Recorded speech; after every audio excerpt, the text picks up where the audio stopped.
பாரத பிரதமர் வாஜ்பாய் அவர்களின் மறைவுக்கும் கேரளாவில் நம்முடைய சகோதரர்கள் நடையால் வாழும் நமது சகோதரர்களின் அவர்களின் துயரை உயிரிழந்தவர்கள் அஞ்சலி செலுத்தினார். ஒரு நிமிடம்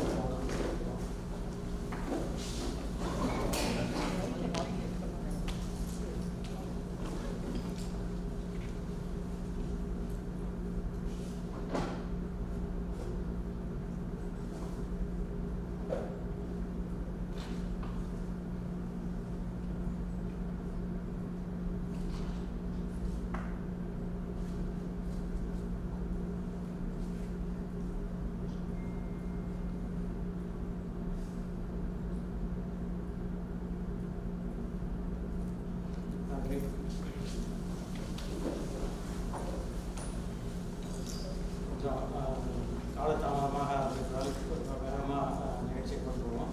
4 மணி வரைக்கும் தான் நமக்கு நேரம் இருக்குது. முதல்ல அருமையான மாலை நேரத்தில் இங்கு இந்த நமது சிந்தனை ஓட்டம் நிகழ்ச்சிக்கு வந்து கூடியிருக்கின்ற உங்கள் அனைவரையும் வரவேற்கின்றோம். சிறப்பு விருந்தினர்களாக கலிபோர்னியா பெர்க்லி பல்கலைக்கழகத்தின் முன்னாள் தமிழ்துறை தலைவர் பேராசிரியர் ஜார்ஜ் ஹார்ட் அவர்களும் திருமதி கௌசல்யா ஹார்ட் அவர்களும் நம்மிடையே வந்து கலந்து கொண்டிருக்கிறார்கள். அவர்களை பற்றி அறிமுகப்படுத்த போகிற டாக்டர் பேராசிரியர் வாசு ரங்கநாதன் அவர்களை பற்றி மற்றும் அவர்களையும் உங்கள் அனைவரின் சார்பில் வரவேற்றுக் கொள்கின்றேன். இந்த கூட்டத்திற்கு ஏற்பாடு செய்ய பெரிதும் துணையாக இருந்த முனைவர் மருத்துவர் சோம இலகவன் ஐயா அவர்களையும் அவர்கள் அனைவரும் தமிழ் சங்கத்தின் சார்பில் வரவேற்றுக் கொள்கின்றேன். நிறைய பேர் கல்யாணம் உட்பட நமது சங்க கமிட்டி நண்பர்களும் தமிழ் சங்க உறுப்பினர்களும் இந்த கோடை விடுமுறை காரணமாக இங்கு பல வேலைகளில் ஏற்கனவே செல்ல வேண்டியிருந்தால் இங்கு வர முடியவில்லை.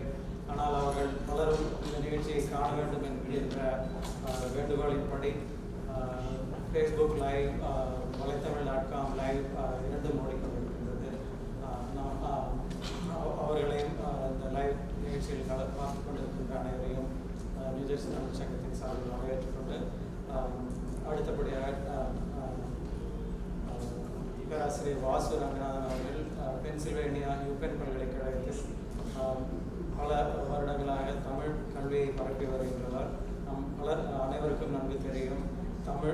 அமெரிக்க தமிழ் கல்விக் கழகத்தின் முக்கியமான பங்கு வகிக்கின்றவர். பாடத்திட்டங்கள் வகுப்பது நம் தமிழ் கல்வி பயிலும் மாணவர்களுக்கு அதற்கான அங்கீகாரம் கல்லூரி அளவில் தர முடியும் என்று பல முயற்சிகள் எடுத்து வருகின்றவர். அவர்களை எங்கள் அனைவரின் தமிழ் பணியை தமிழ் சங்கத்தின் சார்பில் வாழ்த்திக் கொண்டு அவர்களை நம்மிடையே பேச இருக்கின்றேன். அவர்கள் பேராசிரியர் ஜார்ஜ் ஹார்ட் அவர்களை அறிமுகப்படுத்துவார். திரு வாசகன்.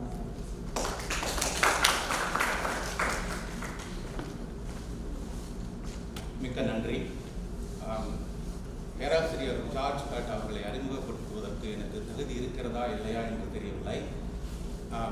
இருப்பினும் உங்களுடைய வேண்டுகோளுக்கு இணங்க அந்த மாமலையை பற்றி அறிமுகம் செய்ய முயற்சி செய்கிறேன்.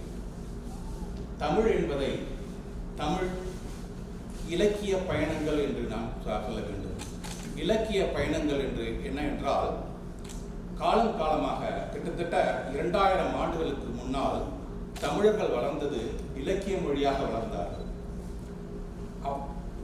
புறநானூறு, அகநானூறு போன்ற இலக்கியங்கள், மற்ற இலக்கியங்கள், பக்தி இலக்கியங்கள், தற்கால இலக்கியங்கள் என்று பார்க்கும் பொழுது தமிழர்கள் தங்களுடைய வாழ்வை இலக்கியத்தோடு இணைத்திருக்கிறார்கள். அதில் முதன்மையாக இருப்பவர் என்று சொல்ல போனால் பல இலக்கியவாதிகள். அந்த இலக்கியவாதிகளை மிகவும் கவனமாக படித்தவர்கள் சிலரே. அவர்களில் ஒருவர் தான் பேராசிரியர் ஜார்ஜ் என்று சொல்லலாம். அவர் தன்னுடைய வாழ்க்கையை தமிழுக்காக பல விதத்தில் செலவு செய்து வருகிறார். அவருக்கு அறிமுகம் தேவையில்லை. ஆனால் ஒன்று மட்டும் நான் கூறிக்கொள்கிறேன், தமிழ் வளர்ந்தது மற்ற மொழிகளோடு வளர்ந்திருக்கிறது, வடமொழியோடும் வளர்ந்திருக்கிறது, கிரேக்கம், லத்தீன் போன்ற மொழிகளோடும் வளர்ந்திருக்கிறது. இந்த அனைத்து மொழிகளையும் படித்தவர் தான் பேராசிரியர் ஜார்ஜ். அதனால்தான் அவர் கூறினார் தமிழ் செம்மொழி என்று. அதை தமிழகம் ஏற்றுக்கொண்டது, இந்தியா ஏற்றுக்கொண்டது. இதை நீங்களும் நானும் கூறினால் யாரும் எடுத்துக்கொள்ள மாட்டார்கள். அவர்கள் எவ்வளவு தூரம் அதில் ஆராய்ச்சி செய்திருப்பார்கள் என்று எண்ணிப்பார்கள். அந்த பெருந்தகையை இங்கு அறிமுகப்படுத்துவதில் நான் பெருமை அடைகிறேன். தமிழகத்தின் மருமகன் என்று கொடுத்திருக்கிறேன். கௌசல்யாவின் தாய் தந்தையருக்கு மட்டும் அவர் மருமகன் அல்ல, தமிழகத்தின் மருமகன். அவர் தமிழோடு வளர்ந்தவர். அவர் நம்மிடையே இருப்பதில் நாம் மகிழ வேண்டும். இது சமீபத்தில் அவர்கள் நம் தமிழ்நாட்டுக்கு வந்த பொழுது எடுத்த படம். சிவத்தம்பி, பார்ப்போலா ஆகிய முக்கிய தமிழ் ஆர்வலர்கள், தமிழ் அறிஞர்களோடு இருந்ததை இங்கு காணலாம். அவர்கள் இதுதான் இப்பொழுதுதான் வந்திருக்கிறார்கள். இன்னும் பல தடவை அவர்கள் தமிழகத்துக்கு வர வேண்டும் என்று நாம் விரும்புவோம். இவர்கள் தமிழை கற்றுக்கொண்டது எப்படி என்றால், தமிழகத்தில் பல காலமாக வாழ்ந்திருக்கிறார்கள். எண்ணி பாருங்கள், அங்கேயே அவர்கள் இருந்திருக்கிறார்கள், அவர்களோடு தமிழர்களோடு இணைந்திருக்கிறார்கள், அங்கேயே தமிழ் பயின்றிருக்கிறார்கள். அப்படிப்பட்ட ஒரு வாழ்வு பல காலமாக நடந்து வருகிறது. இங்கு அமெரிக்காவிலிருந்து மட்டுமல்ல, பல நாடுகளில் இருந்தும் தமிழ்நாட்டுக்கு சென்று அங்கேயே தமிழர்களோடு இருந்து தமிழை கற்றுவது வந்திருக்கிறார்கள். அவர்களுடைய பணியை பற்றி நீங்கள் எண்ணி பாருங்கள், எவ்வளவு தூரம் அவர்கள் செய்திருப்பார்கள் என்று. நம்மால் இங்கிருந்து தமிழகத்துக்கு போய்விட்டு ஒரு வாரம் 2 வாரத்தோடு வந்து விடுவோம். ஆனால் அவர்கள் எண்ணி பாருங்கள், பல காலம் அங்கே செலவிட்டிருக்கிறார்கள், தமிழர்களோடு தமிழர்களாக இருந்திருக்கிறார்கள். அந்த வகையில் சமீபத்தில் அவர் சென்றது இந்த மாநாடு, செம்மொழி மாநாட்டுக்கு வந்த பொழுது அங்கே பல அறிஞர்களோடு இருந்து தங்களுடைய கட்டுரைகளை படித்திருக்கிறார்கள். அவர்கள் மீண்டும் மீண்டும் தமிழகத்துக்கு வர வேண்டும் என்று நாம் விரும்புவோம்.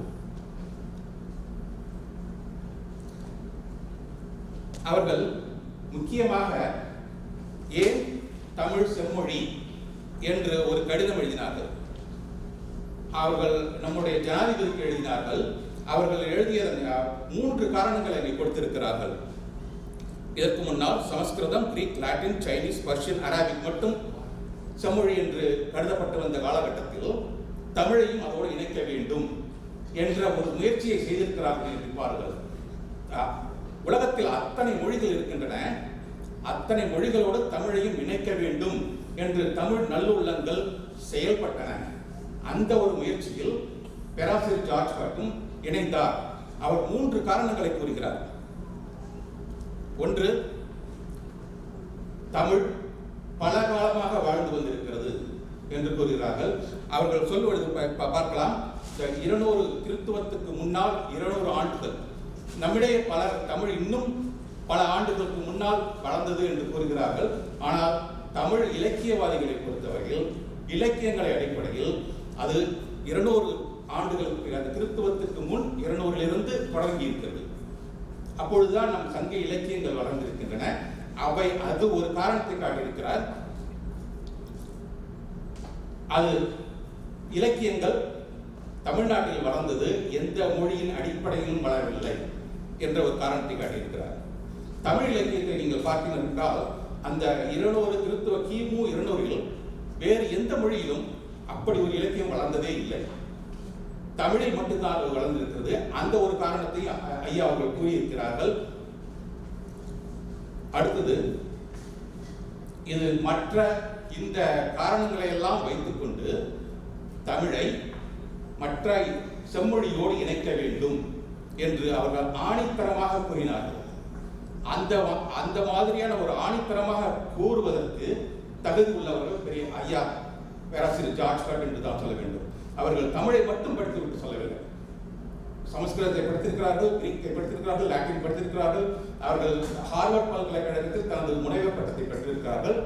அந்த ஒரு அடிப்படையில், பலகால அனுபவத்தின் அடிப்படையில் தமிழை இந்த செம்மொழியோடு இணைக்க வேண்டும் என்று ஒரு ஆணித்தரமாக கூறியதனால்தான் இன்று நாம் அனைவரும் செம்மொழியை பேசுகிறோம் என்ற உணர்வோடு இருக்கிறோம். அந்த ஒரு முயற்சியில் ஈடுபட்டவர் நம்மிடையே இருக்கிறார் என்பதை நாம் மகிழ வேண்டும்.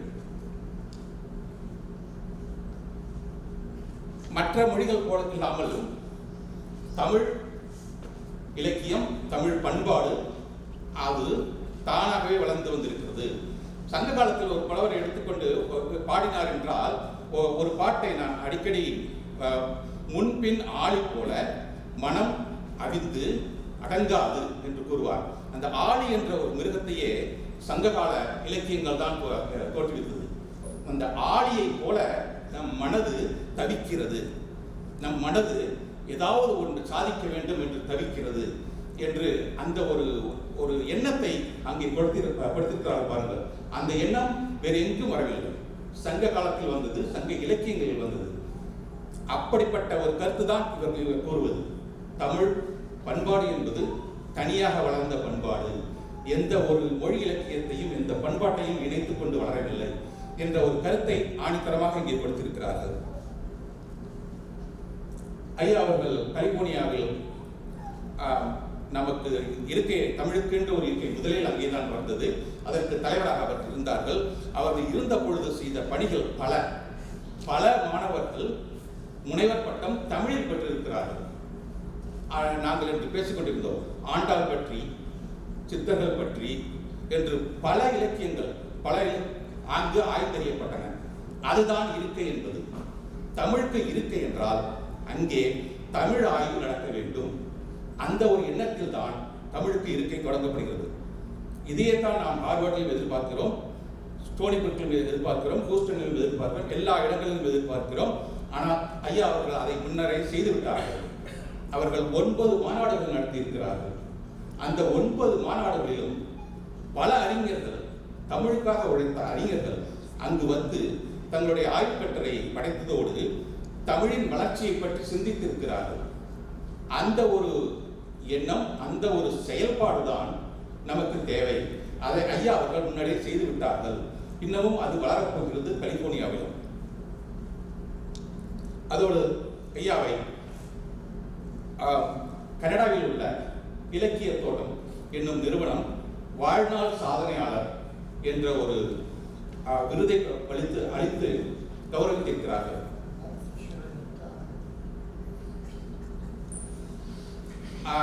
உங்களுக்கு தெரிந்திருக்கும், ஹார்வர்ட் பல்கலைக்கழகத்தில் முனைவர் பட்டம் பெற்றவர். 1972 அவர்கள் தமிழ் நிறைய படித்தார்கள். விஸ்கான்சன் மேடிசன் என்ற ஒரு பல்கலைக்கழகத்தில் படித்தார்கள்.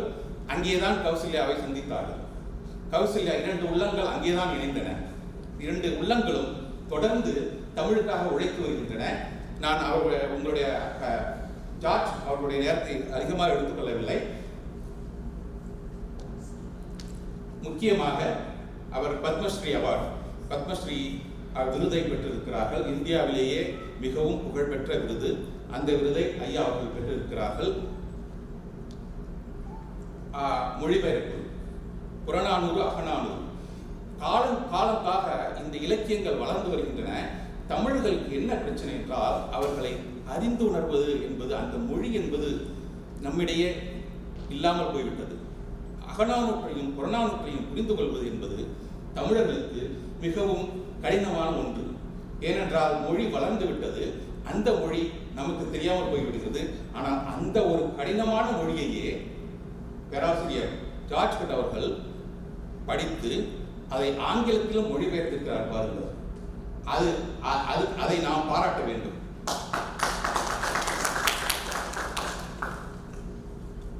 புறநானூற்றை முழுவதுமாக படித்தவர்கள் நிச்சயமாக தமிழர்களால் இருக்க வேண்டும். அவர் இன்று புறநானூற்றை படித்ததால் அவர் முழு தமிழாக ஆகிவிட்டார், மரத்தமிழராக ஆகிவிட்டார் என்றுதான் கூற வேண்டும். அவர் எழுதியது, அதாவது போரில் தமிழ் என்று ஆரம்பித்து எழுதினார். இப்பொழுது லவ் ஆஃப் போயம்ஸ் என்று அந்த ஒரு மகிழ் உணர்வை, அந்த அகநானூற்றையும் அவர் எடுத்துக்கொண்டு அதை மொழிபெயர்த்திருக்கிறார். இது இன்னும் நிறைய சொல்லலாம். அவர் நிறைய நூல்களை எழுதியிருக்கிறார், நிறைய படித்திருக்கிறார். அவரோடு நீங்கள் ஒரு அரை மணி நேரம் பேசினால் போதும், தமிழ் பாதி உங்களுக்கு தெரிந்துவிடும். ஐயா அவர்களை உங்களுக்கு அறிமுகம் செய்வதில் மிகவும் மகிழ்கிறேன். ஐயா அவர்களை பேச அழைக்கிறேன்.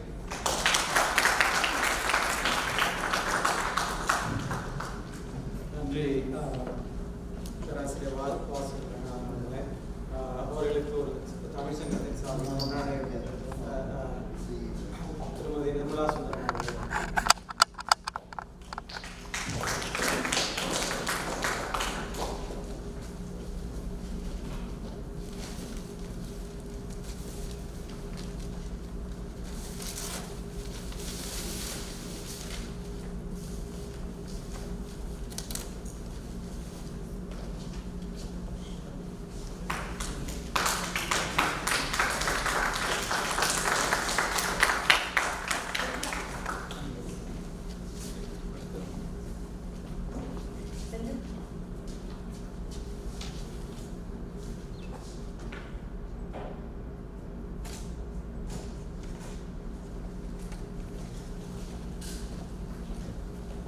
அடுத்து பேராசிரியர் ஜார்ஜ் அவர்களின் சிறப்புரை.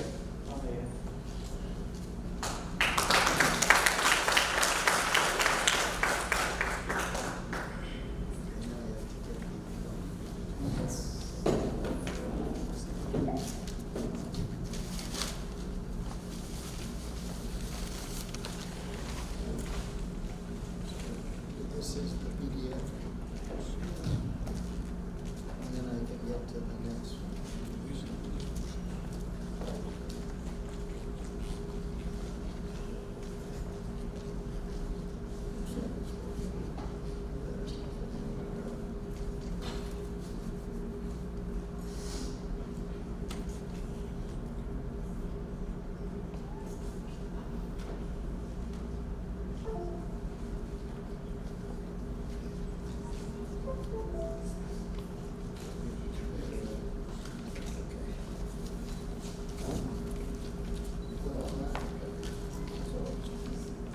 Hello?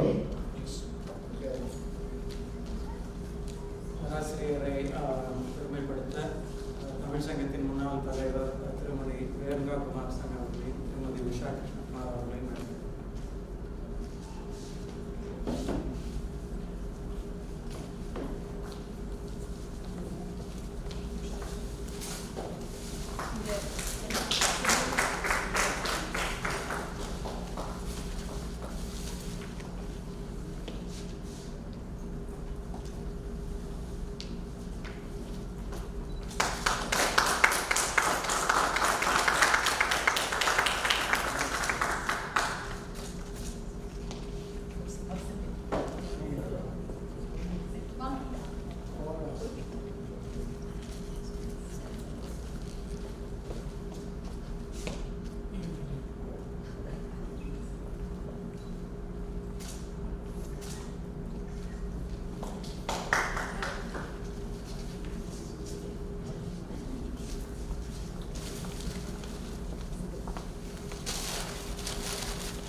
எல்லாருக்கும் வணக்கம்.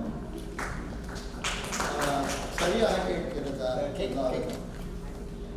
சரி. இந்த வாசு இவ்வளவு அழகான செம்மையான தமிழில் பேசினதுக்கு அப்புறம் எனக்கு தமிழில் என்னுடைய மழலை தமிழை பேச கொஞ்சம் தயங்குகிறேன். இருந்தாலும் ஓரளவுக்கு முதலாக அதாவது முதல் பகுதியில் தமிழில் பேசுவேன். இன்றைக்கு தமிழின் தனி சிறப்பை பற்றி பேச விரும்புகிறேன்.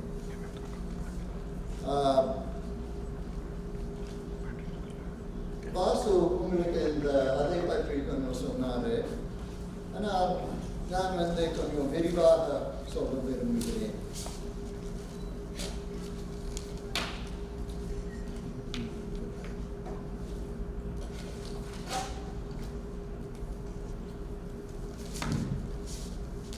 ஒவ்வொரு மொழிக்கு தனக்கு மற்றும் ஒரு தனிமை இருக்கிறது, ஒரு தன்மை இருக்கிறது.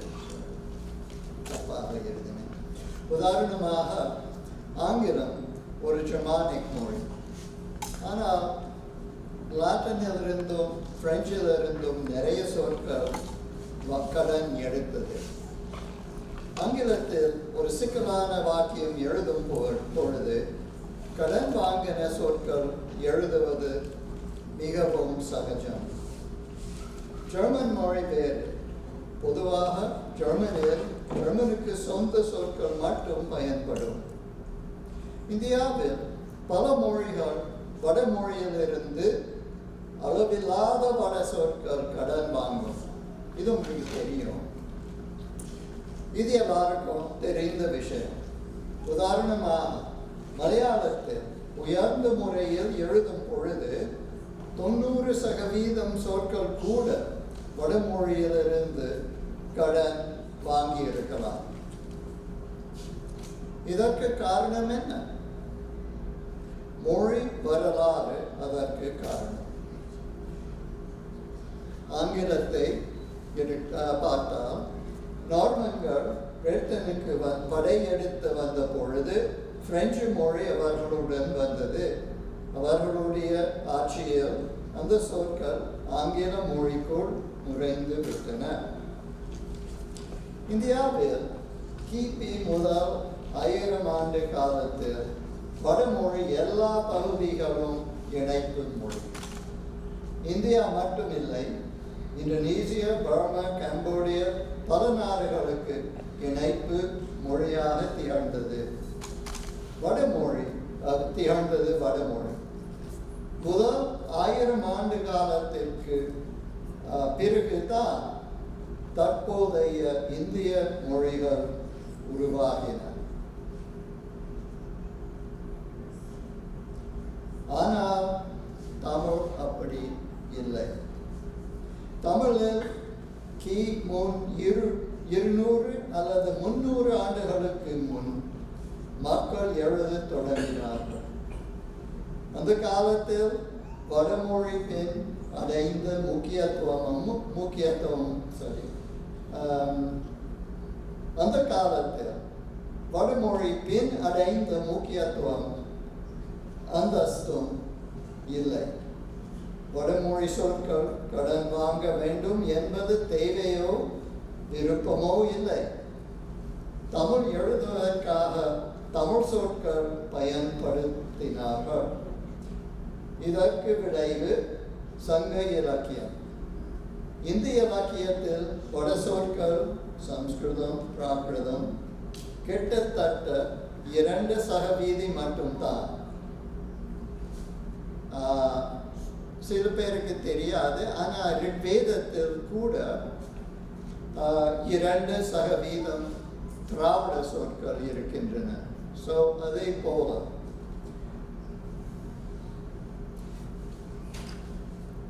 சரி, இப்பொழுது இந்த படத்தை பார்க்கலாம்.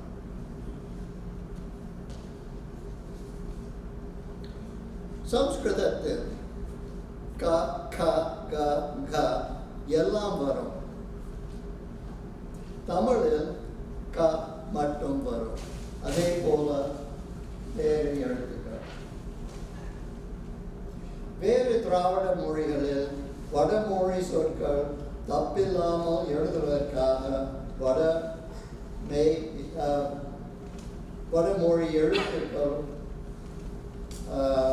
வட சொற்களுடன் கடன் வாங்கினார்கள். தமிழ் அப்படி இல்லை. கிரந்தம் மெய் எழுத்துக்களை தவிர கிரந்தம் எழுத்துக்கள் தவிர தமிழில் சம்ஸ்கிருத எழுத்துக்கள் இல்லை.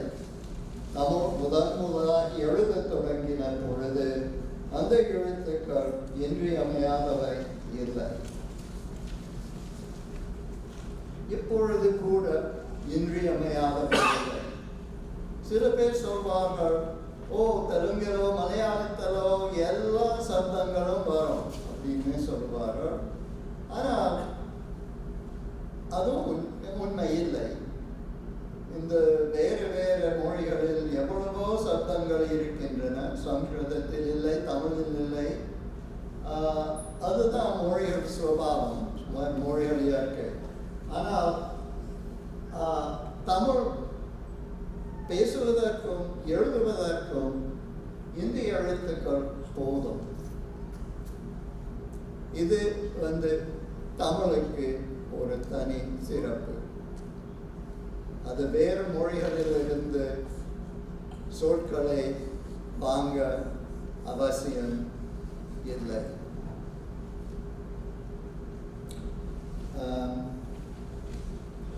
ஆகையா இந்திய மொழிகளில் தமிழுக்கு ஒரு தனித்தன்மை இருக்கிறது. ஆனால் தமிழ் எழுத்துக்களும் தமிழ் சொற்களும் பயன்படுவது தவிர இன்னொரு தனி சிறப்பு தமிழுக்கு உண்டு. வேறு இந்திய மொழிகள் உண்டாய பொழுது சம்ஸ்கிருத இலக்கியம் பார்த்து சொந்த இலக்கியங்கள் படைத்தார்கள். தமிழுக்கு சொந்த நாடோடி இலக்கியத்தை பார்த்து மக்கள் சங்க இலக்கியத்தை படைத்தார்கள். சம்ஸ்கிருதம் பார்க்கவில்லை. ஏனென்றால் அந்த காலத்தில் சம்ஸ்கிருதத்தில் அவ்வளவு பெரிய இலக்கியம் இல்லை. அவ்வளவு பெரிய சொல்றது கௌரவம் இல்லை. அது பின் வந்தது.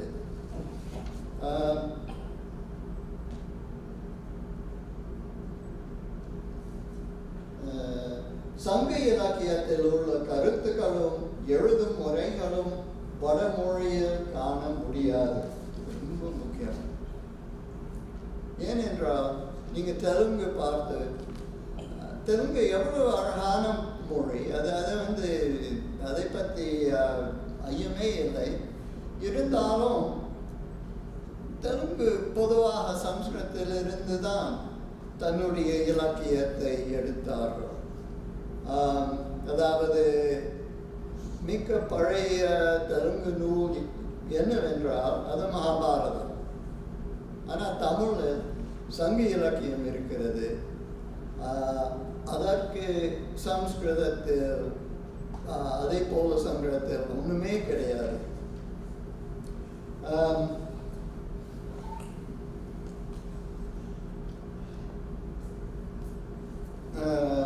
சங்க இலக்கியத்தில் உள்ள கருத்துக்களை எழுத முடியாது சொன்னேன். உதாரணமாக ஒரு சங்க பாடலை பார்க்கலாம்.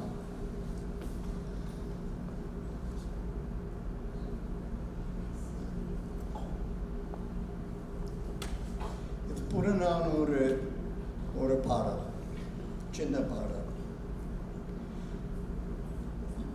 நீங்கள் இந்த பாடலை பார்க்கும் போது நீ ஒன்று மட்டும் நினைக்கணும், அதாவது உணர்ச்சிகள் எப்படி இந்த பழைய பாட்டு இப்பொழுது கூட அனுபவிக்கலாம்.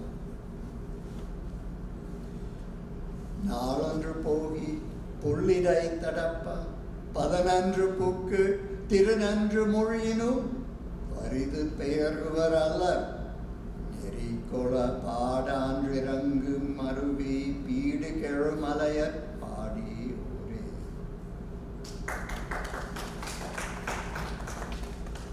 இது பொதுவாக ஒரு தற்கால தமிழனுக்கு கூட புரியும். ஒருவேளை ஒவ்வொரு சொல்லும் புரியாது, இருந்தாலும் அர்த்தம் புரியும், பொருள் புரியும். அது வந்து ஆங்கிலத்தில் மொழிபெயர்த்தோம். Even if they go the wrong day, even if evil omens harass them, even if they enter at a bad time and say things they should not say, they will not return with empty hands if they sing their praises of him who has a great mountain with roaring, evenly descending waterfalls. ஆனால் நான் சொல்ல விரும்புவது, இதே போல சம்ஸ்கிருதத்தில் பார்க்க முடியாது, இது தமிழுக்கு மட்டும்தான் பார்க்கலாம்.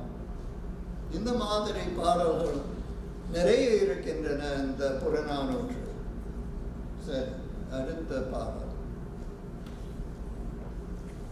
இது சில பேருக்கு தெரிந்த பாடலாக இருக்கலாம். இது ரொம்ப இன்ட்ரெஸ்டிங். முதன்முதலாக வாசிக்கிறேன், அப்போது அர்த்தம் சொல்றேன். காப்போர் கொத்து ஞாலத்து இயக்கும் காவற் சாகாடு கைப்போன் மானின்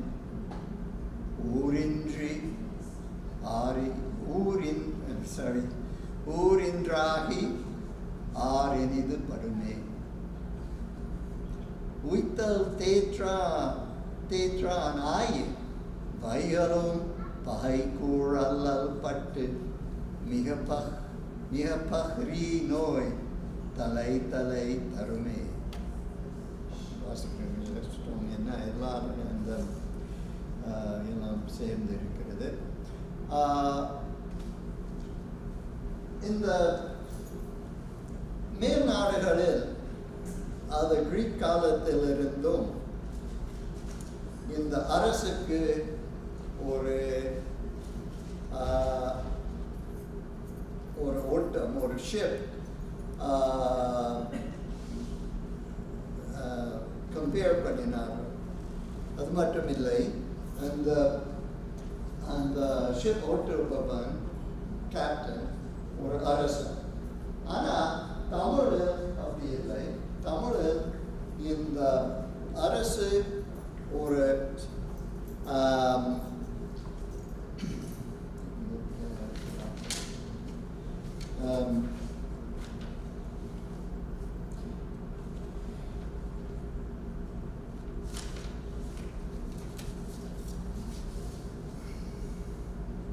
சகடம் அரசு, சகடத்தை செலுத்துபவன் அரசன்.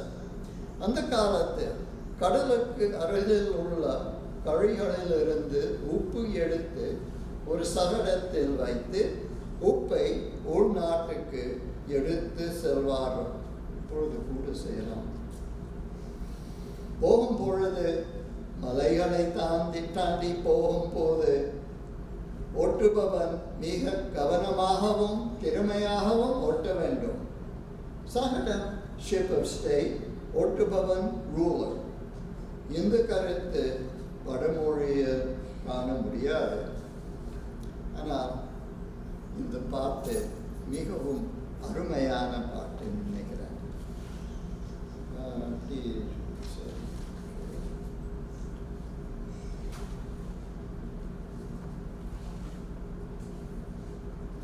அப்போ இன்னொன்று பார்க்கலாம்.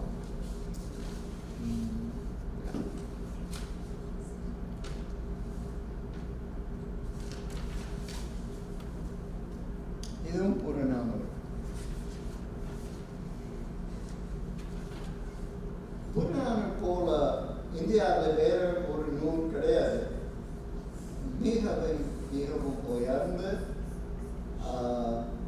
மிகவும் ஆழமான நூல் என்று சொல்லலாம். இது உங்களுக்கு பாரி கவிதை பற்றி தெரியும். இது அந்த சைக்கிளில் இருந்து, அந்த கதையிலிருந்து எடுத்த ஒரு பாட்டு. இது பரம்பு பற்றி. யார் பேசுகிறார்? கபிலர். இப்போ பாரி இறந்துபட்டாரு. அப்போ பாரியுடைய மலையை பார்த்து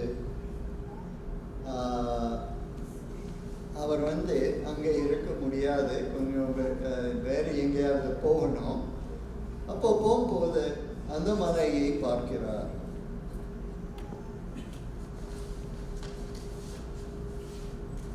இப்படி பேசுகிறார் கவிஞர். மட்டுவாய் திறப்பவும் ஐயடை விழுப்பவும் ஆட்டான்றாக கொழுந்துவை ஊன் சோறும் பட்டாங்கியும் பெருவளம் பழனி நட்டனை மன்னோ முன்னே இனியே ஆரி மாய்ந்தன கலங்கி கையற்று நீர்வார் கண்ணேன் தொழுது நின் பழிச்சி சேரும் வாழியோ பெரும்பெயர் பரம்பே கோத்திரன் முன்கை. The interior landscape, and that was really a classic book. Although Sanskrit is still, don't admit there's anything but Sanskrit, but for anybody really interested in Indian literature, it's a very important book. And let me just read what Raman does with this wonderful poem. Ullar kolo killai valaivai konda vepa onparam pudunan noraipan muduman valugir. Sorry, it's hard to read it on the screen. Here, let me read it this way, so I can actually see it. Ullar kolo pori killai valaivai konda vepa onparam pudunan noraipan tudiman valugir polangalam urka sekum nilangari kalliyan kariran dore. And what Raman did with this was wonderful. Will you remember, friend? With the curve of the parrot's beak holds a bright lit neem like the sharp glory of a goldsmith's nail threading a coin of gold for a new jewel. He went across the black and the cactus desert, black soil and the cactus desert. Will he remember? Okay, well, let's move on. There's one I want to show you. We won't, I have more on translating here, but I think we don't need that. More here. Maybe I'll take 5 more minutes and then finish up. One thing that I wanted to just suggest when you read this old poetry is the flow and the rhythm are supremely important in all poetry, especially these old poems. And I have one from Kumara Sambhava in Sanskrit and one from Kamban. Maybe I'll just read the Kamban one. Sanskrit one's also beautiful, but we'll read the Kamban one. And this is a very ordinary Kamban verse. There's nothing that sets it apart so much except the flow of it. And when you translate, you have to try to bring that flow into another language.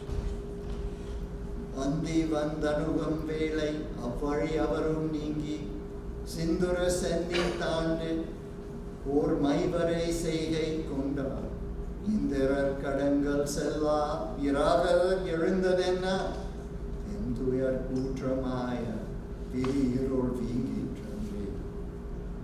Perhaps it's quite beautiful. When the evening twilight reached them there, the two of them left, and they went to stay on a black mountain, the summit of which was turning red, and then the wide darkness began to spread as a source of cruel pain, and it seemed like the rising up of the Rakshasas who have never submitted to Indra, and that's it. But you can hear the flow, and Hank Heifetz helped translate this. He's a poet, and it was very interesting working with him. If he read it in Tamil, you wouldn't even know what language it was in. Couldn't do it. But somehow he understood how it flowed, and he was able to do the English. All right, so let's go to one more. Actually, I have 2. Maybe if you're not because I have one here which also is important for understanding how Tamil is, what Tamil does. You know, when we talk about Tamil, you cannot leave out Sangam literature. Without Sangam literature, in my opinion, there is no Tamil. Don't get it. I mean, there's a language people speak, but it wouldn't be the same Tamil. Sangam literature is the source of Tamil identity, and it is, the more I come to see Tamil as opposed to other Indian languages, the more important I think Sangam literature is. Even if people don't know it, it's there somewhere in the culture and the language, and it's had an enormous effect on all of Tamil literature and also on the Tamil psyche. Just imagine, Tirukkural is part of Sangam literature. Take Tirukkural away from Tamil. But equally important, and this some people don't realize, are other works. The Purananur, Ahananur, all of the great Sangam classics. They're very important because they're the first, they're the shaping of an identity which has continued until today. All right, so let's look at an Ahananur poem. Ahananur poems are long, and they're actually quite amazing poems. Because I spent years translating the Ahananur. And the more I translated it, the more I felt how great it was. And this is a poem,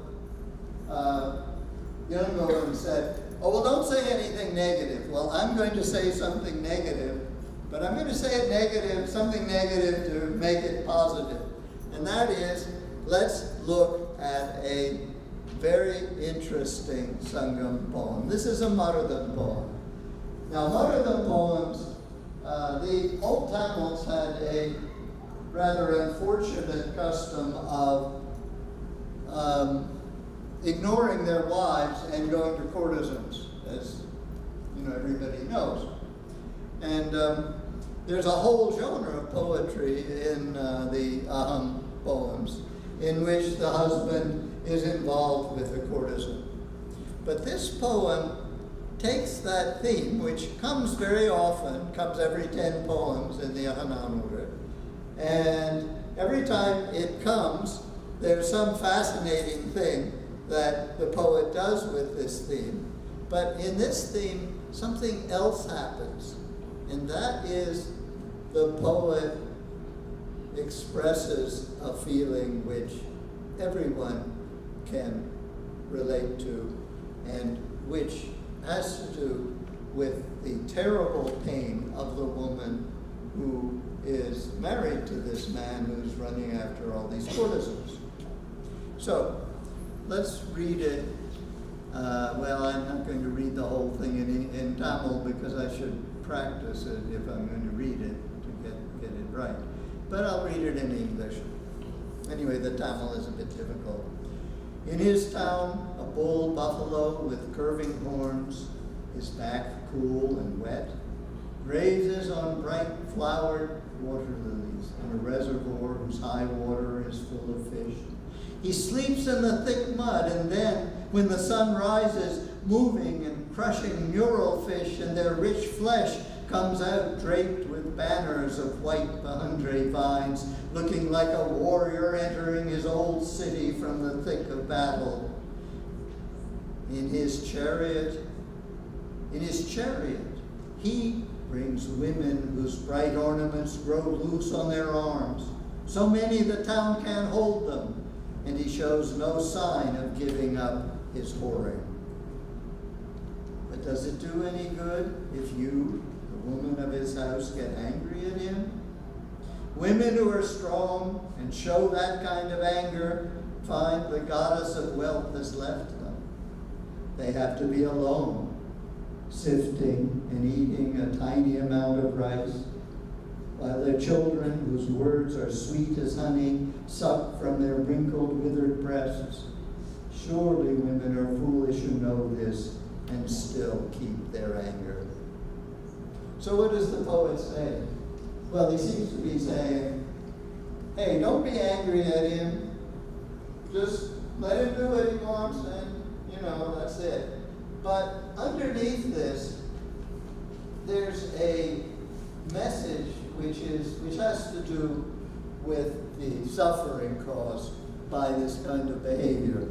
And this, of course, also comes into Tirukkural, because Tirukkural talks about all the things people did which they shouldn't be doing, and this was one of them. But it has a kind of strong, I think, a strong feeling for the suffering that women go through and how that should be avoided.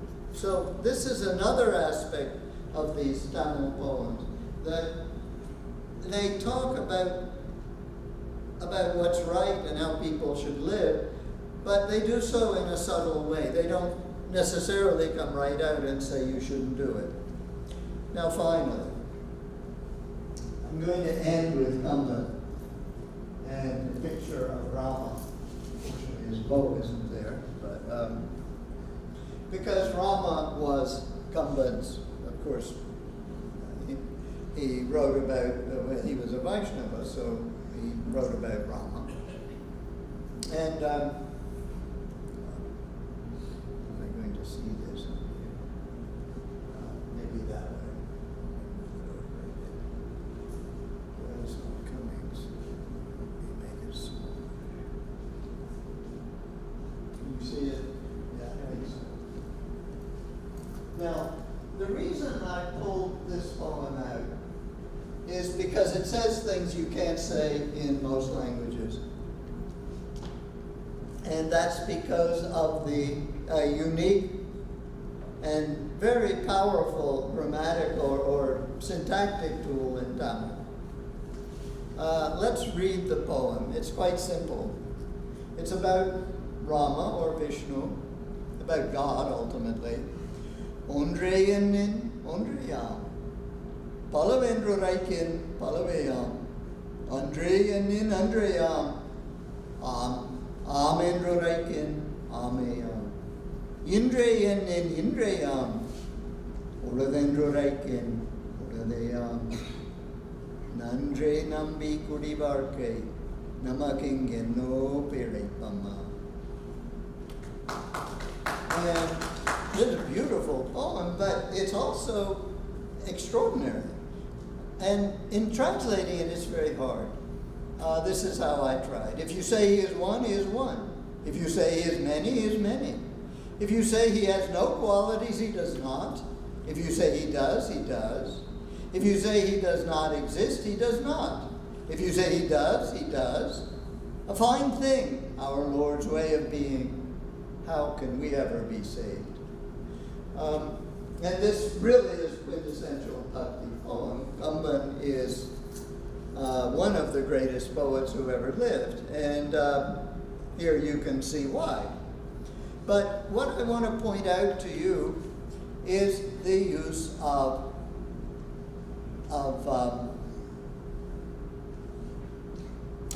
two words. You know, in Tamil, and actually this doesn't so much exist in modern Tamil, but it still exists in modern Malayalam, which came from Old Tamil. You have two words for to be, a and ur. And you have two words for not, or not to be. One of them is yil, and one of them is al, right? So you can say Allah, Ilay, you can say am or ahum, or you can say unde. But in older Tamil, and its other equivalent ur mean different things. A or means to be something. Even now in Malayalam they use this way. Sukhamano, sukhamahamo, are you happy? In other words, it describes something a quality that something has. whereas the other one, ur, means to exist, to be or not to be. And so, and similarly in the negative, al and yil.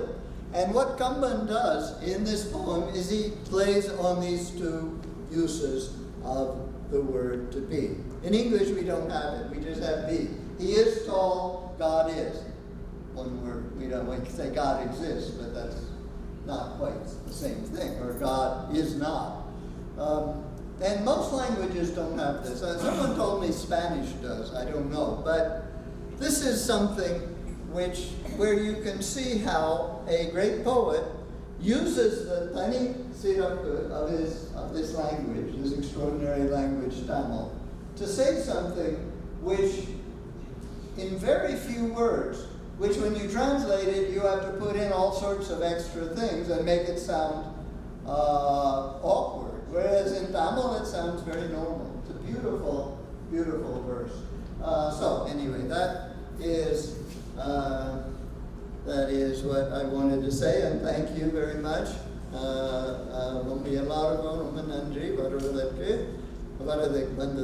Anyway, whatever, and vanakkam, nandri.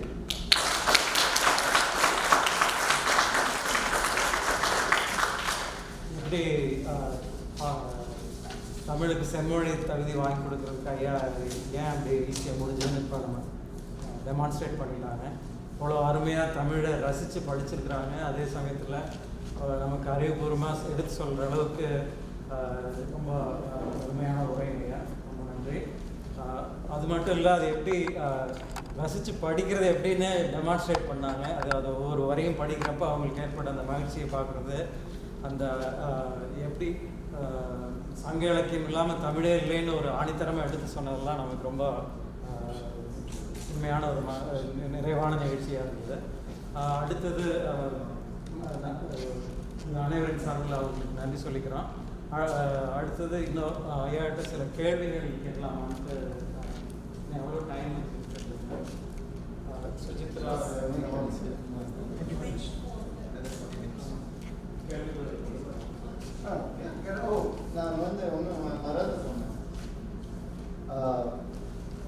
I promised I'll say this.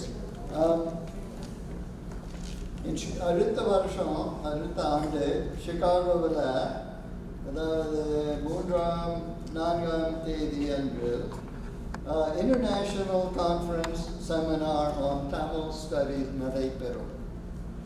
இது இப்பொழுதுதான் கொஞ்சம் is coming into, is being arranged, worked on right now.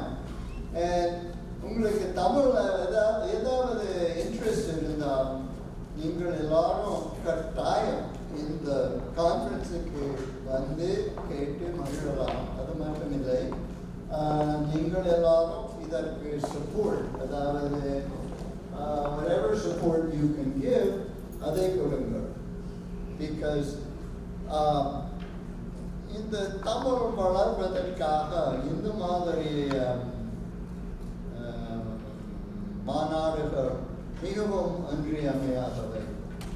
So நீங்கள் எல்லாரும் முடிந்தால் கட்டாயம் இதற்கு உங்களுடைய ஆதரவு கொடுங்கள்.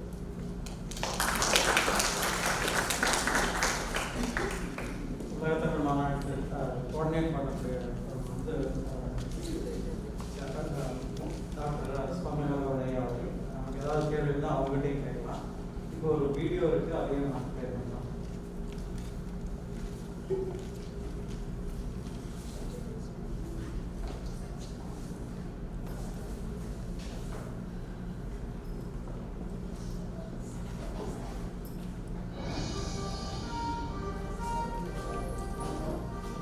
சிங்கப்பூரில் நோப்பெரும் விழா தயாராகுவோம் தமிழர்கள்.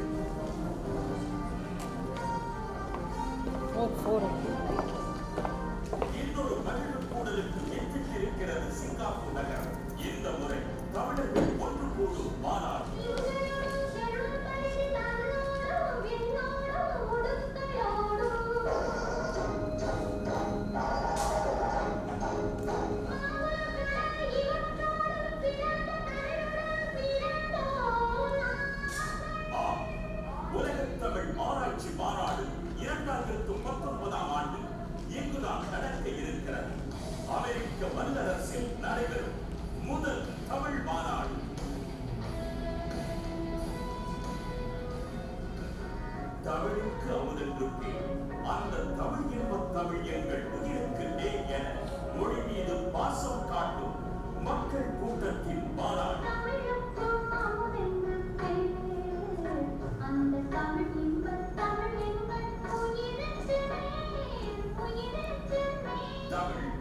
தொன்மையான மொழி என்பதால் தமிழ் பற்றிய ஆராய்ச்சி மாநாடுகள் நடந்து கொண்டே இருக்கின்றன.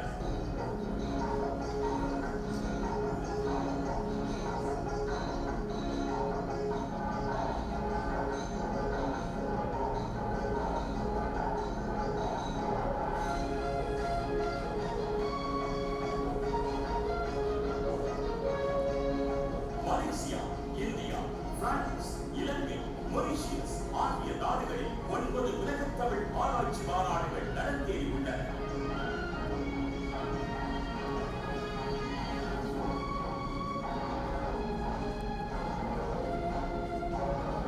பத்தாவது மாநாடு சிங்காப்பூர் நகரத்தில் முப்பெரும் விழாவாக நடைபெற இருக்கிறது. முத்தமிழ், முக்கணி, மூவேந்தர் வரிசையில் 3 விழாக்கள். 2019ஆம் ஆண்டு சிங்கப்பூரில் ஜூலை 3-4 தேதிகளில் 10வது உலகத் தமிழ் ஆராய்ச்சி மாநாடு, ஜூலை 5-6 தேதிகளில் சிங்கப்பூர் தமிழ் சங்கத்தின் 50வது ஆண்டு விழா, வட அமெரிக்க தமிழ் சங்கங்கள் பேரவையின் 32ஆம் ஆண்டு விழா. 3 விழாக்கள். 2019 ஜூலையில் சிறப்பு பெற இருக்கிறது சிங்கப்பூர்.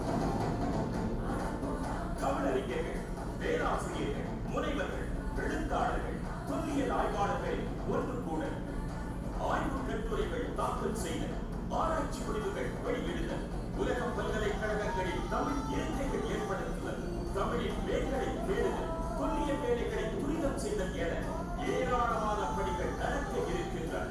வாருங்கள் தமிழர்களே.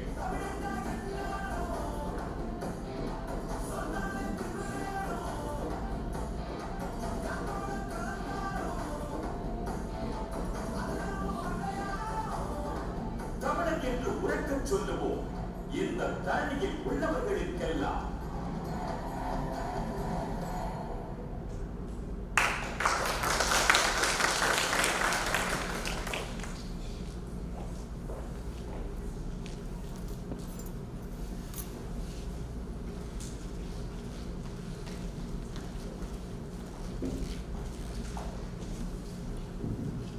அடுத்த ஆண்டு நடக்க போகிற இந்த வரலாற்று சிறப்புமிக்க உலகத்தமிழ் மாநாட்டுக்கு நம்ம இப்போ இருந்தே கொஞ்சம் தயாராகலாம். ஐயா சொன்ன மாதிரி நம்மளால் எந்த உதவிகளை நமக்கு செய்யணும். அடுத்தது ஒரு 10-15 நிமிடங்கள் இருக்கின்றன. இதுவரைக்குமே உங்களுக்கு ஏதாவது கேள்விகள் இருந்தால் கேட்கலாம். கேள்விகள் இருக்கிறவங்க எந்திரிச்சு பேர் சொல்லிட்டு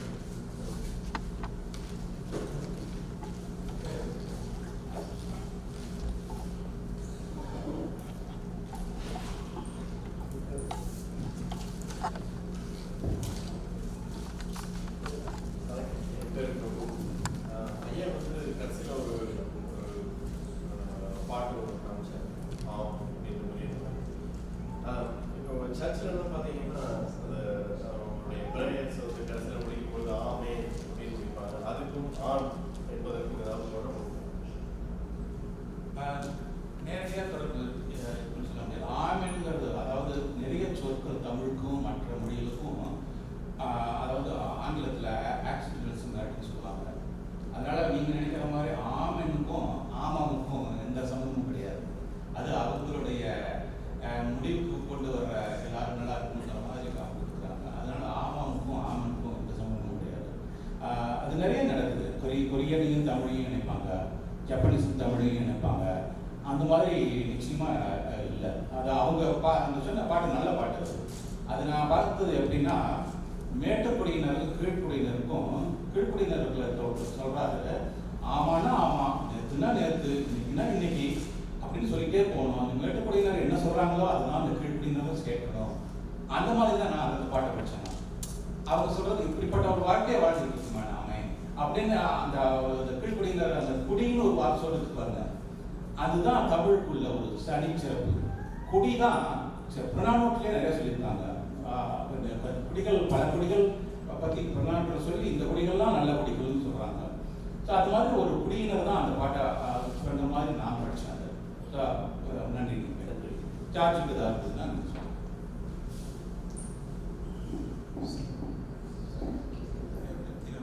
he was asking whether you have any connection between Amen and Am. இல்லை அது வேறு வார்த்தை இது வேறு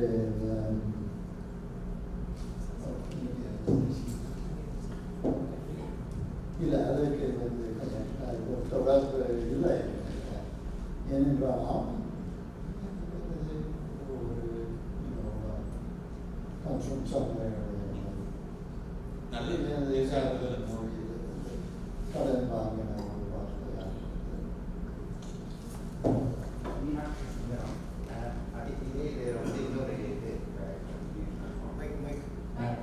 இலங்கை ஜெயராஜ் வந்து இது வந்து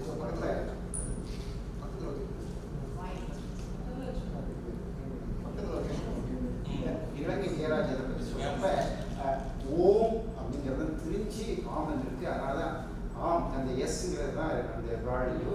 இன்னைக்கு இலங்கையில வந்து ஓம் தான் சொல்லுவாங்க, ஆம் சொல்றதில்லை அப்படிங்கிறத வச்சு அந்த மாதிரி சொல்லியிருக்காரு. அது சரிதான். அது ஓம் இலங்கையில வந்து ஓம் சொல்றது வந்து ஆமாம் தான் அப்படி சொல்றாங்க. அதுக்கும் ஆமுக்கும் ஒன்று தான். ஆம் வந்து நிறைய இருக்கு. ஆம் என்று சொல்ல பார்த்தீங்கன்னா ஆகும்னு ஒரு சொல்லு இருக்கு தமிழ் இல்லையா? ஆகும்ங்கிறது தான் ஆமாங்கிறது. அதாவது இந்த ஆங்கிலத்தில் வந்து லெனிஷன் சொல்லுவாங்க. அந்த மிருதுவாக இருக்கிற ஒளி வந்து விடுபடுது. அந்த ஒரு விடுபடுறப்போ நிறைய மாற்றங்கள் தமிழ் நடக்குது. ஆமாம்னு பார்க்கும்போது நாம் ஆமாம்னு சொல்கிறோம். உண்மையிலே நீங்கள் என்ன சொல்கிறீங்கன்னா ஆகும்னு சொல்கிறீங்க இல்லையா? நினச்சி பாருங்க. அது மாதிரி ஒரு வளர்ந்து வந்திருக்கு மொழி. அது மாதிரி நிறைய சொல்லலாம். ஆகாதுன்னு சொல்கிறோம் இல்லையா? அது வரல் ஆகாது. சொல்லலாம்னு சொல்கிறீங்க இல்லையா? சொல்லலாம்ங்கிறது வந்து சொல்லல் ஆகும். அந்த போகும்போது அது வந்து ஒரு பேச்சு வழக்கு. அது இலக்கிய வழக்காக மாறிடுச்சு. ஆமாம்னு சொல்லும்போது அது பேச்சு வழக்கு. உண்மையிலேயே அது ஆகும்னு சொன்னால் தான் இலக்கிய வழக்கு. அதே மாதிரி தான் அங்கே வந்து ஆம்ங்கிறது வந்து ஓவா மாறுறது இலங்கையில் நடந்துருக்கு. நிறைய சொற்கள் அது மாதிரி சொல்லலாம். அதனால அந்த ஓம் ஆமும் ரெண்டும். அது மட்டும் இல்லை, மிக பழைய வடமொழியில் சங்கத்தில் ஓம் என்கிற வார்த்தைக்கு எஸ் என்கிற பொருள், எஸ் என்கிற அர்த்தம் இப்போது உள்ள இலங்கை போல. ஸோ அதனால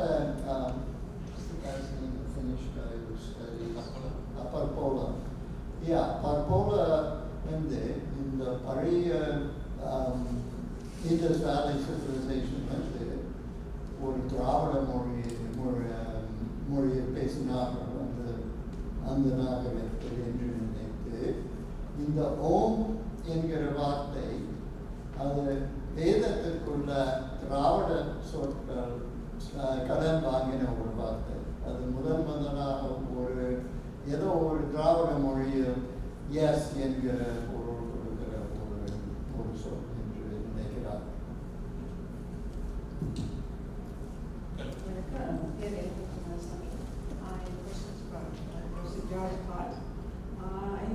நீங்கள் வந்து சங்கிலக்கியத்திலே ஜாதியில் இருந்தது படித்த மாதிரி ஞாபகம். ஸோ ஜாதியோட ஒரு முக்கிய கூறு என்னன்னா, அந்த கூட்டத்துக்குள்ளே தான் திருமணம் செய்யணும், கூட்டத்தை விட்டு திருமணம் செய்யக்கூடாது. அந்த சங்க சமுதாயத்தில் அந்த மாதிரி ஒரு கட்டுப்பாடு இருந்துச்சுன்னா அதை பிரதிபலிப்பு வந்து நம்ம அகநானூற்றை பார்த்து இருக்கணும். அதாவது என் கேள்வி என்னன்னா, ஏதாவது செவி தாய் தோழி யாராவது தலைவன் தலைவிக்கிட்ட நீ அந்த தலைவனை காதலிச்சா வந்து பெற்றோர்கள் வந்து வேற கூட்டம் வந்து திருமணம் செய்ய ஒத்துக்க மாட்டாங்க. அந்த மாதிரி ஏதாவது புறநாட்டு அகநானூற்று பாடல்கள் இருக்காங்க. Jyoti, this is your question. She is asking whether is there any convention between the Kudis, whether to marry from other Kudis or within the Kudi. Do you see any evidence in Purananuru or Agananuru?